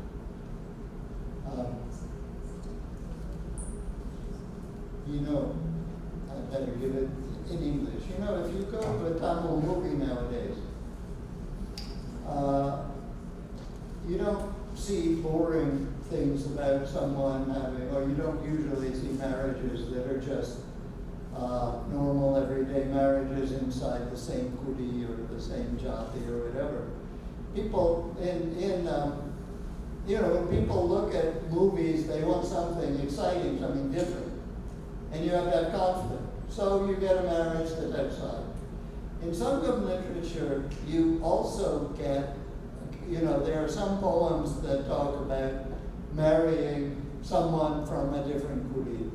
There's one beautiful poem about a man who sees a woman who's selling salt. And he says, she's so beautiful. Maybe if I do the right thing, her father will accept me and I can marry her. And another one, the same thing with the fisherman. Maybe if I do the right thing and give them enough money, then she'll marry me.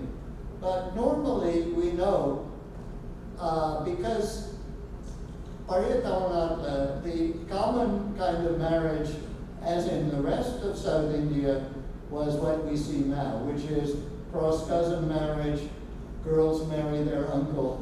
That is very, very old, and probably, certainly was there in Sangam times. So there's not, and you know, there's a very a famous poem which a lot of them were part of, அதாவது யாயும் ஞாயும் யாராகியரோ எந்தையும் நுந்தையும் எம்முறை கேடீர் யாரும் நீயும் எப்படி அறிதோம் செம்புல பெய்து நீர் போல் அன்புடி நெஞ்சம் தாங்க வந்தனவே இவை எல்லாருக்கும் தெரியும். But what does that poem mean? It means that you usually marry your relative. Here, you're not even my relative and I'm going to marry you. So I think if we look at that poem, we get an idea that people, but yes, the answer is that in many Ahanamura poems, in fact, one of the most common things that happens is that a man and a woman get together, their parents won't agree to their marriage, and she elopes with him. She leaves the village and she goes away into the forest, where they have to marry in some God-forsaken place because they can't marry at home. And so that's a very common theme. And the mother complains, here she's just a little girl, and yet look at her, she's going into the forest like this, and how is she going to do it with this man who has this spear in front of him? And very beautiful poems. So a lot of poems are about breaking convention, but that really means the conventions were there. But does any of the poems say that don't marry something because it's a different kuri? Does any poem specifically say that? And any of the poems that, you can't marry somebody because he's of a different kuri? Do you see any evidence in any poem saying that one should not marry from one kuri from other kuri? Any evidence in any poem? No, I don't think they say that. But then movies don't. Well, I mean, yeah, the evidence actually is there, because if the people are not, if the community and the people and the parents don't agree, then the couple has to elope. So presumably the marriage has to be arranged, and it has to be arranged properly. But no, they're not Dharma Shastras type things. They don't tell you who to marry and who didn't. But if you look at these kuris, it looks pretty clear that there was not a lot of intermarriage. There's always some, but not probably very much. Tamil culture is a village culture, what has been until recently a village culture. Village cultures change very, very, very slowly. I mean, think of Egypt. It went on for 3,000 years, scarcely changing. And similarly, Tamil Nadu, in a lot of ways, obviously it's changed. But if you go to a village, if you went into a village 50 years ago and looked at the same village 2,000 years ago, you'd be amazed how similar it was, I think. Naladiyar ஒரு பாட்டு இருக்கு. அதாவது உடுக்க இழந்த காலம் குடிபெறப்பாளன் அவனுடைய வாழ்க்கை முறை தவற மாட்டான். அதாவது அந்த குடிபெறப்பாளன் அவனுடைய வாழ்க்கை முறையை கடைபிடிப்பதில் அவ்வளவு கவனமாக இருப்பான். ஆனால் நீங்கள் சொல்கிறது போல அவன் ஒரு குடியிலிருந்து இன்னொரு குடியை கல்யாணம் பண்ணினான்னு வச்சுக்கோங்க, அது தவறான ஒன்று. அதை உடுக்க இழந்த காலம் குடிபெறப்பாளன் வாழ்க்கை முறையை தவற மாட்டான் என்று நாடகம் நல்லா அழகாக கொடுத்துருக்காங்க. அதனால் அவங்க நிச்சயமாக அந்த அவங்களுடைய குடி ஒவ்வொரு குடிக்கான விதிமுறைகளையும் கடைபிடிச்சிருப்பாங்க. இப்போவும் அப்படிதான் அவங்க சொல்ற மாதிரி. இப்போ நீங்க மதுரையில போய் பாருங்களேன். இன்னைக்கு பேசிட்டு இருந்தோம் ஐயா கூட பேசும்போது அவங்க சொல்றாங்க மதுரையிலாம் ஒரு ஒவ்வொரு குடியிலிருந்து இன்னொரு குடிக்கு போக மாட்டாங்க. அவங்களுக்குள்ள ஒரு 4-5 குடியை வச்சிருப்பாங்க. அந்த குடிக்குள்ள தான் கல்யாணம் பண்ணிப்பாங்க அப்படிங்கிறது. Maybe we are just reading about based on what is right now. We might be reading, interpreting the past based on the current situation. What all I mean is like it's a man-made past. That could be a man-made thing. Excuse me. So human beings cannot be like We have more other. questions to go. I think we can move on. So it's like my point is like Tamil Sudan have been is a man-made thing. At some point there should have been society, not past and past should have evolved, right? It's not. நிறைய இருக்கு. வேற எதுவும் இருக்குங்களா? Good evening, sir. Question is, how far Sanskrit is connected with European languages, and how far Tamil is connected with European languages? How far? I think you have Sanskrit. Well, the tough part of it is Sanskrit connected to Dravidian, because what happened when the Aryans entered into India, we know the Aryans came not from India; they came into India. Is they encountered people speaking other language families, and one of those language families was certainly Dravidian. And when we look at the Rig Veda, we find a few words borrowed from Dravidian. So they encountered Dravidian speaking people, they borrowed the words, but they also borrowed some of the syntax. Tamil பேசும்போது என்று சொல்லிடு. நாளைக்கு அவர் என்ன சொன்னார் இல்லையா? He said he would come tomorrow. நாளைக்கு வருகிறேன் என்று சொன்னார். That use of என்று, and you can have என்கிறவன், you can have என்பது, you can have all sorts of forms. In Sanskrit is found as iti, and it's found as early as the Rig Veda. So what that means is people who were speaking Dravidian started speaking Vedic Sanskrit, and they pulled in their own ways of speaking into Sanskrit. Then as time went on, Sanskrit borrowed more and more Dravidian words. It's borrowed quite a few. And it also took more and more Dravidian syntax and Dravidian phonology. You know, you have that in Rig Veda you have what's called retroflexes. What do you call retroflexes in Tamil?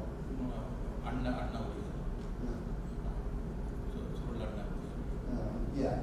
So these sounds were certainly borrowed from Indian languages and probably Dravidian. So there is a lot of Dravidian features in Sanskrit, but Sanskrit is not a Dravidian language. It's very clearly an Indo-European language.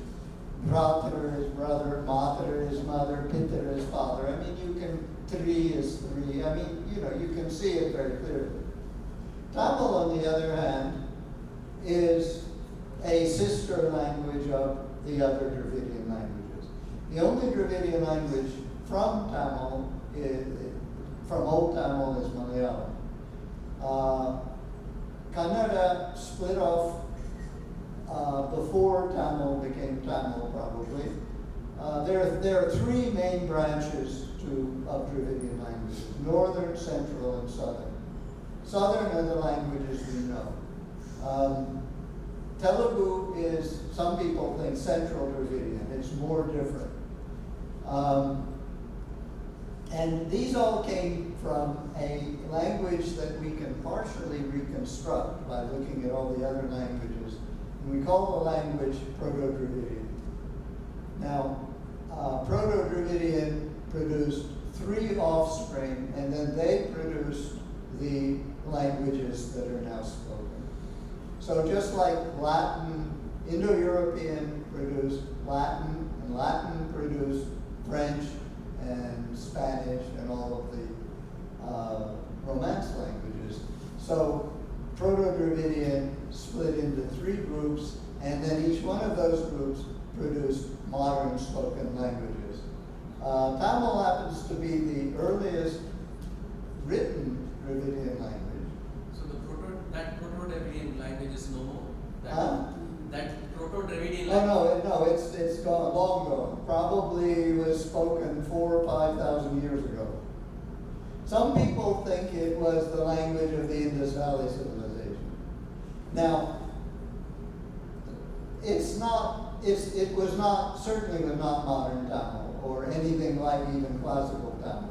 But it had, there were a lot of, we don't, it would have been, in other words, if someone spoke it, you would not be able to understand it. But if you analyzed it, you could see that in many ways Tamil is a conservative language and has preserved many features of Proto-Dravidian. But then so is Kannada. For example, Proto-Dravidian, there was a cha in front of ile, shille, and that went out in South Dravidian. In Kannada, you know how you say red in Kannada? Anybody know? Kem. Kempu is, now the ka, the sem that we have in Tamil, sem mori, chennai, was originally a ka in Proto-Dravidian. Similarly, an interesting one, when we say uyir, in villages, they say usir. And that usir was the original word, and somehow in Tamil dialect it got changed to uyir, and then that dialect got standardized as modern Tamil. So there's a lot of changes that happen linguistically. We know something about it, but unfortunately with Dravidian languages, we need to know more from North Dravidian in order to really reconstruct what Proto-Dravidian was like. And North Dravidian is not that easy to figure out. One of the North Dravidian languages, by the way, is spoken in Pakistan, in Baluchistan. Brakui. Yeah, Brakui. And Brakui, it's not got many Dravidian words, but it's clearly Dravidian. It's borrowed most of its words from Baluchi and other languages. And some people think it's been there forever. Some people think it migrated there from further east. We don't know. Thank you. Punmudi. Question is there any research that's going on in any one of the universities where Tamil is there on spoken Tamil? பேச்சு தமிழை வளர்க்கறதுக்கு ஏதாவது ஆராய்ச்சி நடக்குதுங்களா? நான் கேட்கறதுக்கு காரணம் இங்கே தமிழ் தாலுக்கா இருக்கிறவங்க எல்லாமே ஃபர்ஸ்ட் ஜென்ரேஷன். பட் ஆனால் இப்போ இது அமெரிக்கான்னு எடுத்துக்கிட்டிங்கன்னா 100 வருஷமாக தமிழர்கள் இங்கே இருக்காங்க. செகண்ட் ஜென்ரேஷன் யாரும் இந்தளவுக்கு உணர்வோடையோ இதோடய வர்றதில்லை. வந்த 1-2 நூற்றில் தான் கொண்டுதான். பட் என்னுடைய ஆசையே அடுத்த ஜென்ரேஷன் குறைஞ்சபட்சம் தமிழை பேசணும். அந்த பேசுறது எழுதி படித்து கற்றுக்கிறத பேசுறது ரொம்ப எளிது. ஆனால் அதை நடைமுறைக்கு கொண்டு வரது ரொம்ப கஷ்டமாக இருக்குது. So is there any research that's focusing on this, how to encourage spoken Tamil, especially outside Tamil? Spoken Tamil, He's asking, is there any research in the universities in this country on spoken Tamil? Well, we don't have. This is why all of you need to give money for Tamil chicken.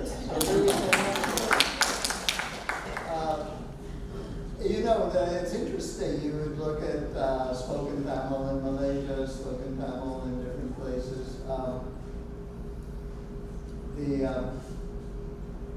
There's a lot of Tamils who are anxious to get back to speaking Tamil. We met some South Africans who were Tamil, but they didn't really speak the language and they wanted to learn it. They spoke mainly just English. Very nice guys. I remember meeting them. They're wonderful people, but they didn't know any Tamil, but they wanted to learn.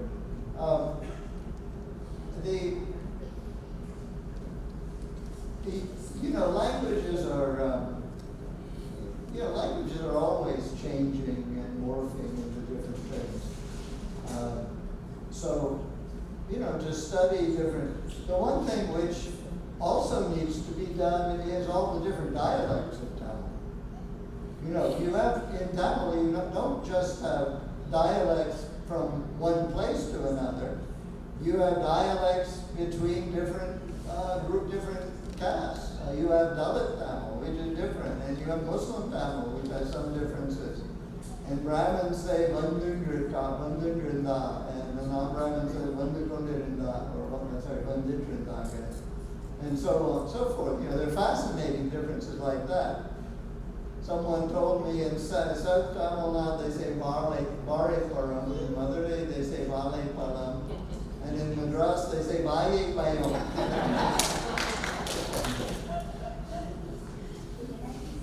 அதாவது எப்படின்னா, ஆராய்ச்சியில் பேச்சு தமிழ் பண்ண முடியாது. இந்த அமெரிக்காவை பொறுத்தவரையிலையும் நம்ம குழந்தைங்களுக்கு தமிழில் பேசுறது கற்றுக் கொடுக்கணும். அதுதான் நம்மளுக்கு முக்கியமாக தேவை இருப்பது வேணும். நான் பென்சில்வேனியா பல்கலைக்கழகத்தை பொறுத்தவரையிலும் நான் வந்ததுலேருந்து ஒரு இணைப்பகத்தை ஆரம்பித்தோம், பாடத்திட்டங்கள் ஆரம்பித்தோம். இப்போ வந்து நிறைய அங்கே வந்து ஒளிப்படங்கள் கொடுத்துருக்கோம் தமிழை நான் கேட்கறதுக்கு, பேச்சு தமிழ்லேயே கேட்கறதுக்கு. ஸோ அதெல்லாம் தான் ஒரு ஆராய்ச்சின்னு சொல்ல முடியும். தவிர நம்ம இங்கே இருக்கிற குழந்தைகளுக்கு தமிழ் பேச என்னென்ன முயற்சிகள் செய்ய முடியும் நம்மளால், அதுதான் அப்படிதான் நம்ம பார்க்கணும். நாங்கள் இப்போ என்ன திருப்பள்ளி பல்கலைக்கழகத்துலையும் செஞ்சுட்டு இருக்காங்க, தமிழ் சொல்லி கொடுத்துட்ருக்காங்க. பென்சில்வேனியா பல்கலைக்கழகத்தில் சொல்லி கொடுத்துட்ருக்கோம். சிக்காகோவில், கொலம்பியாவில், ஆஸ்டின் டெக்ஸஸ், எல்லா ஊர்லேயும் எல்லா பல்கலைக்கழகத்துலையும் மாணவர்களுக்கு தமிழ் சொல்லிக் கொடுக்க வருகிறது இல்லைங்களா. இப்போ இந்த கம்யூனிட்டி ஸ்கூல்ஸில் நிறைய இடத்துல அமெரிக்கன் தமிழ் பல்கலைக்கழகம், கலிபோர்னியா தமிழ் கழகம், இவங்கெல்லாம் வந்து இந்த சனி ஞாயிறுகளில் படிக்கிற மாணவர்களுக்கு தொடர்ந்து தமிழ் சொல்லிக் கொடுத்துட்டு தான் இருக்காங்க. நான் இப்போ கூட அவங்களுடைய புத்தகத்தெல்லாம் கரணைப்படுத்தி புதுசாக கொண்டு வந்துருப்பாங்க. அதனால் ஆராய்ச்சி இல்லைன்னு நம்ம சொல்லக்கூடாது. அமெரிக்காவை பொறுத்தவரையிலையும் மற்ற நாடுகளை விட அதிகமாகவே பேச்சு தமிழுக்காக நிறைய பேர் பணி செய்து வருகிறார்கள். அதை நம்ம பாராட்டணும்.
Yeah, it's a perfectly well-known fact among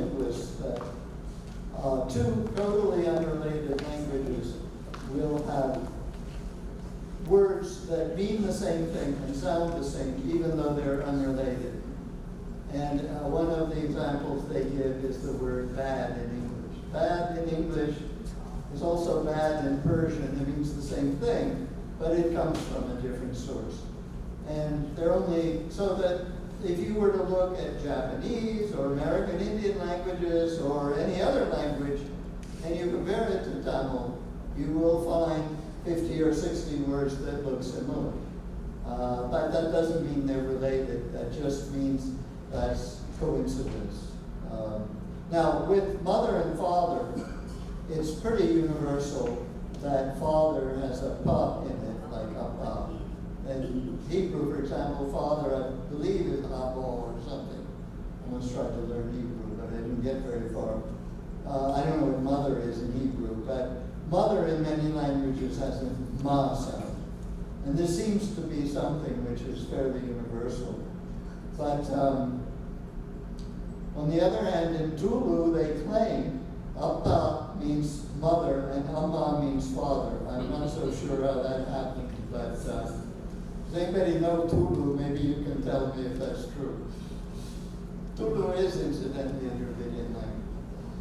ஒரே ஒரு கேள்வி. அதுக்கு முன்னாடி நம்ம அமெரிக்காவில் தமிழ் பள்ளி கல்விக்கு ரொம்ப காலத்துக்கு முன்னாடியே சிலபஸ் எழுதுறது அந்த மாதிரி பல முயற்சிகளில் கௌசல்யா அவர்களும் ஈடுபட்டிருக்காங்க. அவர்களுக்கு அனைவரின் சார்ந்த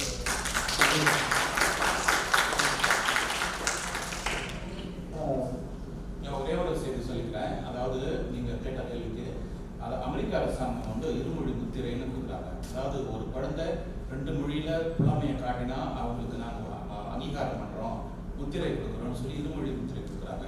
நியூஜெர்சியை பொறுத்தவரையில் இந்த இடத்துல சுசித்ரா தலைமையில் 3 மாணவிகள் அந்த முத்திரையை வாங்கியிருக்காங்க. அதை நம்ம எடுத்து சொல்லணும். அப்படி எடுத்து போகும்போது அவங்க பள்ளிக்கூடத்துக்கு வரும்பொழுது இந்த இருமொழி முத்திரையை வாங்கினாங்கன்னா அவங்களுக்கு தமிழ் நல்ல புலமை இருக்கும் அப்படிங்கிற ஒரு நிலைமை வரும். நன்றி. சரி, பேர் வந்து வேறு இந்த எல்லாருமே தமிழ் பற்றி கேட்டுட்டாங்க. என்னுடைய கேள்வி தமிழ் மேலே உங்கள் பேர் சொல்லலாம். அதாவது உங்களுக்கு தமிழ் மேலே இவ்வளோ ஆசை எப்படி வந்தது? ஏன்னா திருச்சாச்சு என் பையன் போய் சொல்லலாம்.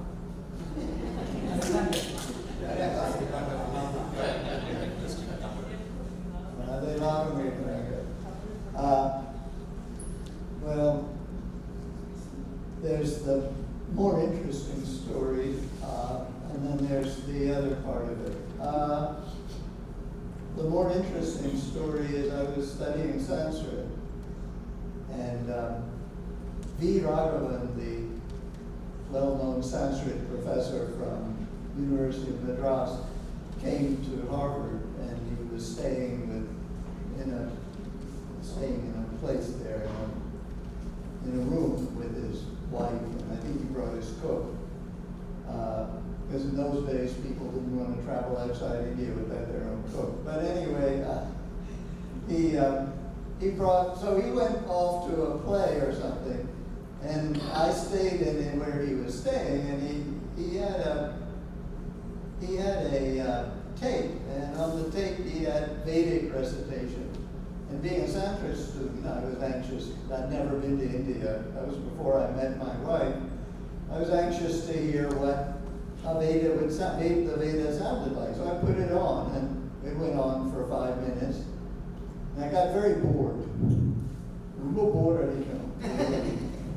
So I turned the tape over, and he had a tape of Balgad Mani Iyer playing the mridanga. And I was really interested in that. And I thought, wow, this is interesting. Unlike the Veda, this is more interesting. And then I learned that Tamil has an old literature, and I knew that it was not Indo-European. It's not related to Sanskrit. So I decided to learn it. So I just sat there and studied it on my own, and went through a book of Jodi Mukti, a guide to Tamil, in which he said, if you want to say Sayadi, you say Sayadi Yungo. Does anybody say Sayade? செய்யாதே Yeah, they do say. Anyway, so I learned that. I went through that book, and then I went and studied. And I was very, very lucky because A.K. Ramanujan was teaching in the summer at Wisconsin, and that's where I met Kausalya. And so then we went on from there. But I think I need to mention one other thing, and that is that I feel a little embarrassed because a lot of the honor that you're giving me is really due to Kausalya. She worked extremely hard for 45 years at Berkeley, making the Tamil program there work. She also worked very, very hard to get the Berkeley Tamil chair funded, and in a way, much of what's being done in Tamil now was started with Kausalya, and some others worked very, very hard to get the first Tamil chair and to keep the program at Berkeley going so that it could be a model for other things. And now we have a Harvard chair, and hopefully someone in this room who has billions of dollars will give another $6 or $7 million for another chair. Not to mention that Kausalya inspired George to translate Ahanalu.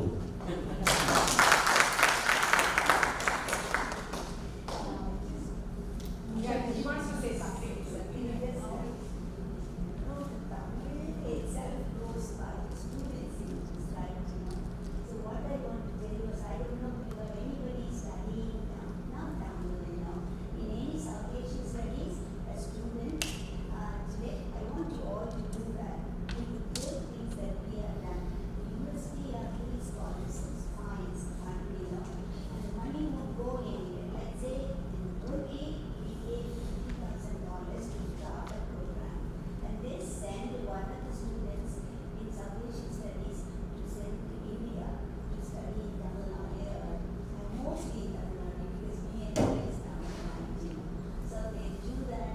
The thing is that it's not much money, and if you have any students that they can write a paper or application to the South Asian studies, and they do need the money for them to go to India to study for the summer program. The thing is that it's usually a lot more money. There's enough money now which comes. I told them, don't take the money for the original, use only the interest to use for the students to go to India to study.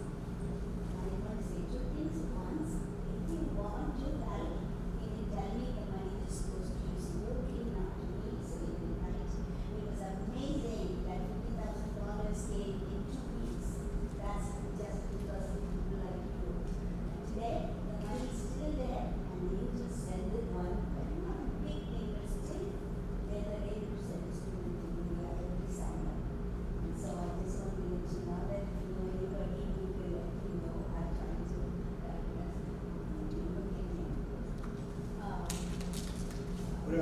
அம்மா வந்து தேப்போ மீனாட்சி சுந்தரனாரோட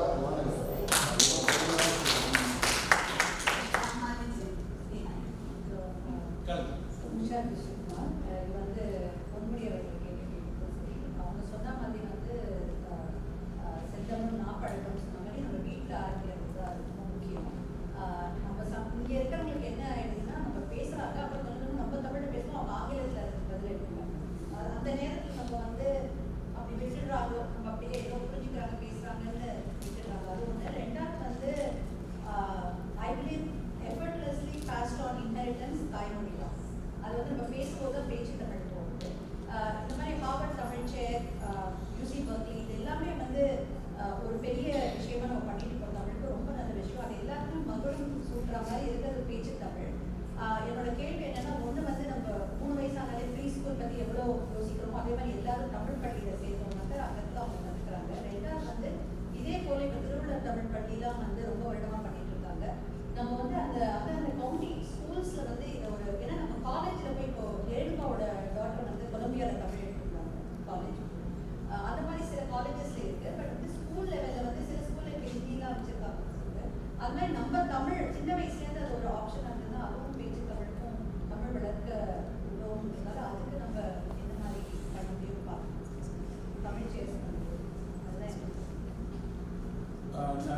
வந்து சில பள்ளிகள் போய் தமிழ் சொல்லிக் கொடுக்க முடியுமான்னு கேட்டோம். அவங்க என்ன சொல்றாங்கன்னா, நிறைய மாணவர்கள் இல்லை, ஆசிரியர்கள் இல்லை, சொல்லிக் கொடுக்க முடியாது. ஆனால் நீங்கள் வெளியில் தமிழ் கற்றுக்கிட்டா அதை நாங்கள் அங்கீகரிக்கிறோம் அப்படின்னு சொல்லி நிறைய மாநிலத்தில் அது நடந்துட்டு இருந்தது. அதுதான் நாங்கள் முயற்சியாக பண்ணிட்டு இருக்கோம். அவங்க இங்கே நியூஜெர்சியில் சில பள்ளிகள், மெரிலாண்டில் சில பள்ளிகள், அது மாதிரி அட்லாண்டாவில் சில பள்ளிகளை வந்து வெளியில் நீங்கள் தமிழ் கற்றுக்கோங்க, ஆனால் நான் உங்களுக்கு அதுக்கான கிரெடிட்ஸ் கொடுக்குறோம் பள்ளிக்கூடத்தில் அப்படின்னு சொல்லி நடக்குது. தொடர்ந்து நடந்துட்டு.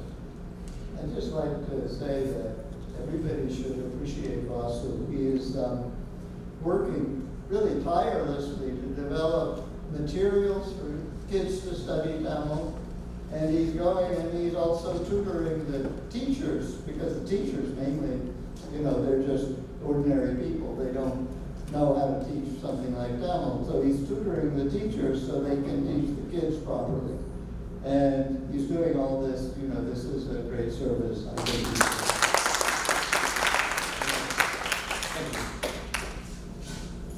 நன்றி ஐயா. அடுத்தது நம்ம நிகழ்ச்சியின் இறுதிக்கு வந்தாச்சு. தமிழ் சங்கத்தின் பொருளாளர் கிருத்திகா வெங்கட் அவர்கள் நன்றி சொல்லுங்கள். யாமறிந்த மொழிகளிலே தமிழ் மொழி போல் இனிதாவதெங்கும் காணோம். அப்படிப்பட்ட இனிய தமிழின் அருமை பெருமைகளை தனது உரை மூலம் ஆற்றிய திரு ஜார்ஜ் ஹார்ட் ஐயா அவரின் பேச்சு கண்டிப்பாக இன்பத்தேன் வந்து பாயுது காதுகளே தான். அவரை நமக்கு அறிமுகப்படுத்திய திரு ப்ரொஃபஸர் வாசு ரங்கநாதன் அவர்களுக்கும் மிக்க நன்றி. உங்கள் இருவரின் தமிழ் பற்றுக்கும் தமிழ் தொண்டுக்கும் நியூஜெர்சி தமிழ் சங்கத்தின் சார்பாக எத்தனை நன்றிகள் சொன்னாலும் மிகையாகாது. இதெல்லாம் சரி, ஆனால் தமிழ் பற்றோ தமிழ் அறிவோ அடிப்படையாக வீட்டில இருந்து ஆரம்பிக்குதுன்னு ரொம்ப முக்கியமான ஒரு செய்தியை சொன்ன திருமதி கௌசல்யா அவர்களுக்கும் நன்றி. அவர்களை அழைத்து வந்த திரு சோமா இளங்கோவன் அவர்களுக்கு நன்றி. இப்படி ஒரு கூட்டத்தை மிக குறுகிய காலகட்டத்தில் ஆர்கனைஸ் செய்ய ஹெல்ப் பண்ண எங்களுடைய நியூஜெர்சி தமிழ் சங்க உறுப்பினர்கள் அனைவருக்கும் நன்றி.